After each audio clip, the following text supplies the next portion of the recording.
Usephapheme umculi kaMaskandi uBobo umfana webhiki. Lezi ndaba ziqinisekiswe omunye wabangani bakhe okwazile ukulandela udaba lwakhe kusukela ekuqaleni kwaze kwayofika ekugcineni. Umnikazi wefoshuna kumngani wakhe useveze izindaba zokuthi usevukile uBobo esibhedlela mqede futhi wachaza ukuthi kwenzakaleni kuyena. Ngaleka ukukhuluma kakhulu nansi inkulumo kamnikazi wefoshuna eyikhulumela ethinta udaba lukaBobo lokuthi usevukile esibhedlela qede futhi wachaza ukuthi yini eyenzakalile eKahiso eze ehlaselwa umphakathi.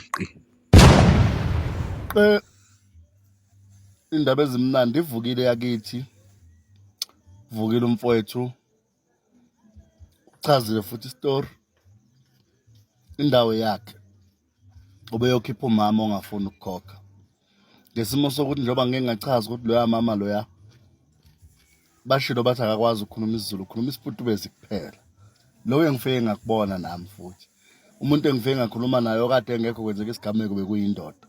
Umama ukhuluma isiputubezi kuphela, akakwazi ukuzwa olunye ulimi, so kube nenkinga yolimi phakathi kwakhe nomfowethu. Umama wayesefutha impempe, ofutha impempe umama kwagcwala umphakathi-ke ngiyawazi umphakathi nje kwesinye isikhathi uba ney'thutha. Ola mfowethu umphakathi uba ney'thutha zasazenzeka kwenzela isithutha.